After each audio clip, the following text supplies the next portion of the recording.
Hello friends, कैसे हैं आप सभी लोग। आई होप आप सभी लोग बहुत बढ़िया होंगे।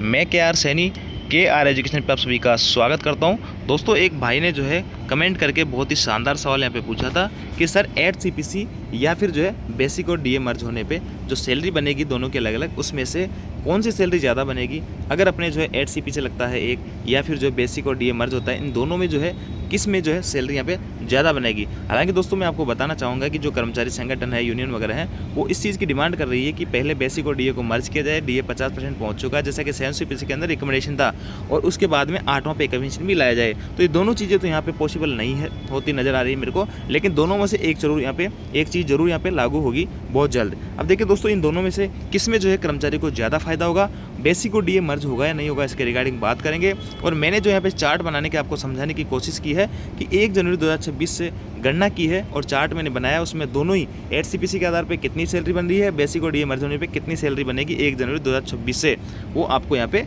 बताऊंगा। और 1 जनवरी 2026 इसलिए चुना क्योंकि 8 CPC जो आना है वो 1 जनवरी 2026 से ही लागू होना है। तो उस डेट को बेसिक और डीए मर्ज होने पे कितनी सैलरी बनेगी, 8 CPC आने पे कितनी सैलरी बनेगी, दोनों में क्या डिफरेंस है, अपने को किस में फ़ायदा होगा, शायद दोस्तों कितना हो जाएगा अपना न्यूनतम वेतन, उसके रिगार्डिंग इस वीडियो में बात करेंगे। और जो CPs होते हैं, जो पे कमीशन होते हैं, उनमें सैलरी कैसे बढ़ती है, वो भी सारी कुछ चीज़ें आपके यहाँ पे क्लियर हो जाएगी। और 8 CPC अगर आता है तो आपकी जो सैलरी कितनी बढ़ेगी, उसके रिगार्डिंग भी इस वीडियो में कंप्लीटली बात करने वाले हैं। सबसे पहले तो दोस्तों मैं आपको बताना चाहूँगा कि बेसिक और डीए मर्ज अगर सरकार करना चाहे तो हो सकता है, क्योंकि डीए 50% पहुँच चुका है। 7 CPC के अंदर रिकमेंडेशन था, जैसे डीए आपका 50% पहुँच जाएगा, आपका जो है मर्ज कर दिया जाएगा। लेकिन अभी तक सरकार की तरफ से कोई भी इसमें आज जो है घोषणा नहीं हुई है बेसिक और डीए को मर्ज करने की। तो अभी जो है 31 मार्च तक या आपके 1 जुलाई तक अपने को यहाँ पे इंतजार करना होगा। जुलाई तक जो है यहाँ पे सारी कुछ चीज़ें क्लियर हो जाएगी कि सरकार जो है बेसिक और डीए को मर्ज कर रही है, या फिर जो है डीए को कंटिन्यू आगे कर रही है, जैसे 50 से 53 54 जो भी बढ़ेगा वो आगे कर रही है, फिर जो है डीए को मर्ज करके 0 कर रही है। अगर डीए बेसिक और डीए को मर्ज करती है तो आगे जो है 8 CPC यहाँ पे नहीं आएगा, और अगर मर्ज नहीं करती है तो 8 CPC आने के यहाँ पे पॉसिबिलिटीज़ रहती है, 8 CPC यहाँ पे आएगा। अब देखिए, बेसिक और डीए मर्ज अगर हो जाता है वर्तमान में, तो देखिए बेसिक और डीए मर्ज होने पे आपकी सैलरी भी क्या बनेगी, 18,000। मैंने जो है यहाँ पे न्यूनतम बेसिक उठाया है, न्यूनतम सैलरी 18,000 होती है सेंट्रल गवर्नमेंट कर्मचारी की, तो 18,000 रुपये मैंने उठाया, 50% डीए उस पर मैंने लगाया। तो वर्तमान में डीए 50% होने को उसके जो है बेसिक और डीए 27,000 रुपये यहाँ पे हो जाता है। एक तरह से ये आपका मूल वेतन नया हो जाएगा अगर बेसिक और डीए मर्ज होता है तो। उसके बाद में दोस्तों, मैंने जो है 1 जनवरी 2026 तक जो है अपने 4 डीए लगने हैं, और मैंने यहाँ कम से कम डीए माना है कि 3% तो आपका आराम से बढ़ेगा।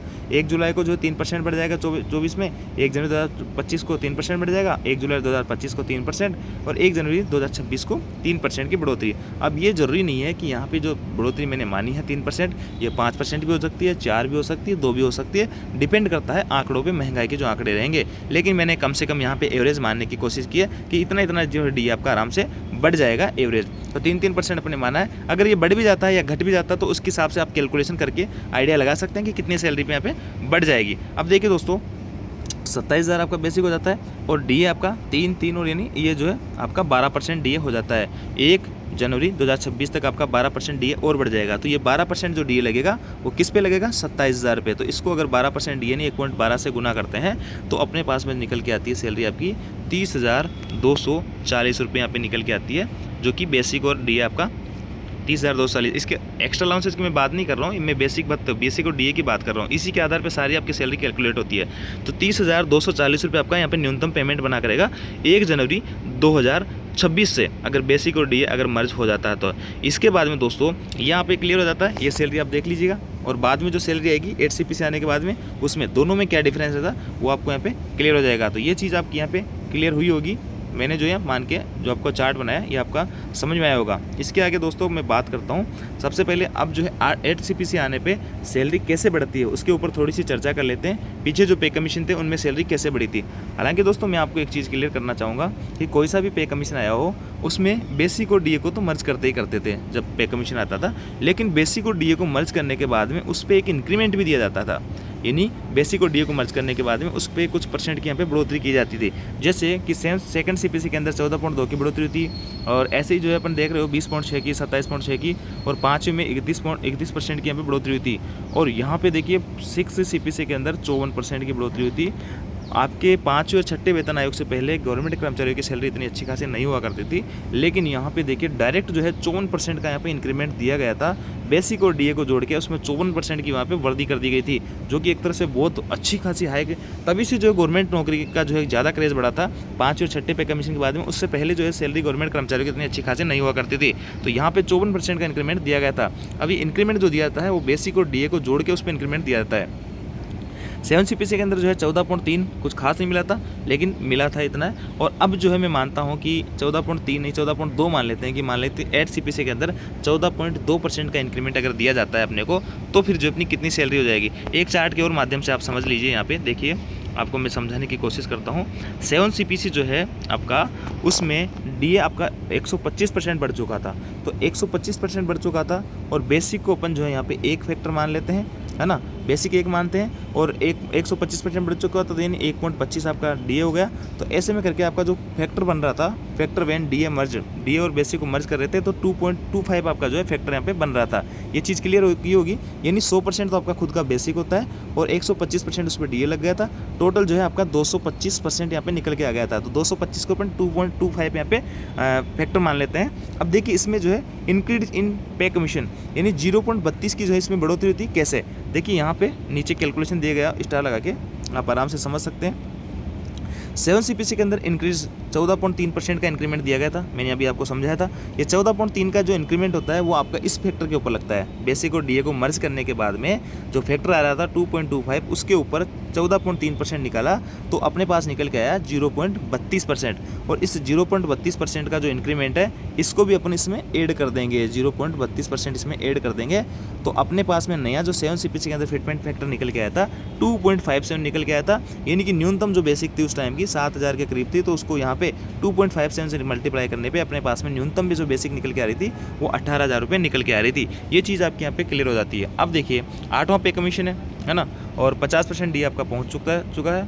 और जैसा कि मैंने आपको अभी बताया था कि मान लेते हैं कि 3% तक का डी और बढ़ता है, जो कि अपने 4 बार बढ़ना है, और तो आपका जो डी है यहाँ पे 62% यानी 62% पहुँच जाता है 1 जनवरी 2026 तक।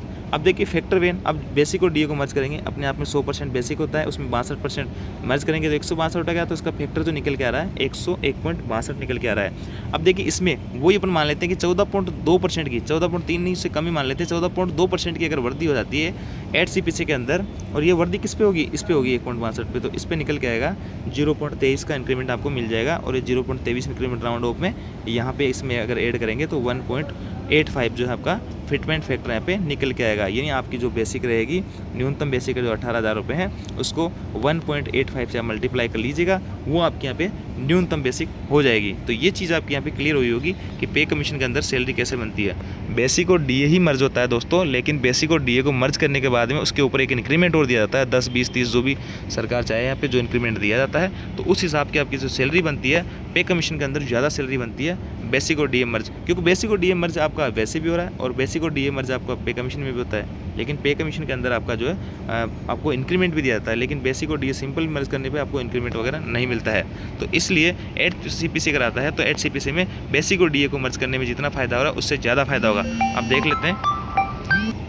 तो दोस्तों यहाँ तक आपका क्लियर हो गया होगा कि पे कमीशन के अंदर सैलरी कैसे बढ़ती है। बेसिक डीए को मर्ज करने के बाद में उसके ऊपर आपको एक इंक्रीमेंट भी दिया जाता है, लेकिन सिंपल बेसिक और डीए मर्ज करने पे आपको कोई भी फायदा आगे नहीं होने वाला है।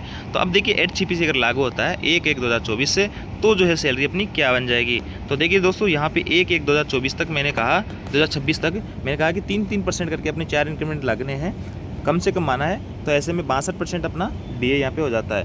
अब वही है बेसिक अपना 18,000 मान लेते हैं और 62% उस पर डीए अगर लगाते हैं तो 29,160 रुपये आपकी बेसिक और डीए तब निकल के आता है। अब लेकिन मैंने आपको बताया कि बेसिक और डीए तो मर्ज पे कमीशन में भी होता है, लेकिन उसके ऊपर एक इंक्रीमेंट भी दिया जाता है। तो मैं उस इंक्रीमेंट को यहाँ पे ऐड करता हूँ, 29,160 रुपये के ऊपर 14.2% का इंक्रीमेंट यहाँ पे लगाता हूँ, तो नई सैलरी जो निकल के आती है इंक्रीमेंट के बाद में वो आती है 33,300.72 रुपये। यानी पहले जो अपने पास आ रहा था वो 30,140 240 के करीब आ रहा था, तो उसको इसमें से माइनस करेंगे अपने, तो डिफरेंस जो आ रहा है वो आ रहा है 3060 रुपये का। यानी न्यूनतम बेसिक के ऊपर 3060 रुपये का डिफरेंस आ रहा है। अगर बेसिक आपकी यहाँ पे किसी की मान लेते हैं कि 50,000 है, 60,000 है, 70,000 है, 80,000 है, या किसी की 1 लाख भी है, तो उस हिसाब से आप जो यहाँ पे डिफरेंस बढ़ता जाएगा। यानी ये जो डिफरेंस है 3,000 से आपका जो है यहाँ पे किसी की अगर 1,80,000 सैलरी है तो ये 30,000 तक का भी डिफरेंस आपको देखने को मिलेगा।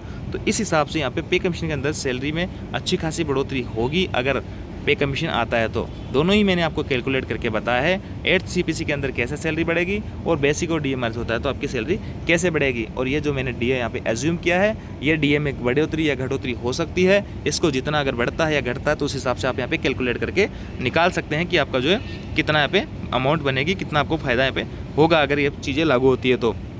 इसके अलावा दोस्तों यहाँ पे बेसिक मैंने 18,000 रुपये माना है, जिसका जो बेसिक है 35,400 है, 20,000 है, 40,000 है, जितना भी बेसिक है आप अपना वो रख के यहाँ कैलकुलेट करके देख सकते हैं कि आपका जो कितना डिफरेंस बन रहा है बेसिक और डीए मर्ज होने पे और 8 CPC आने पे। तो यह मैंने उससे क्लियर करने की कोशिश की है, भाई का जो डाउट था उसको दूर करने की कोशिश की है कि कैसे जो है पे कमीशन के अंदर सैलरी बढ़ती है।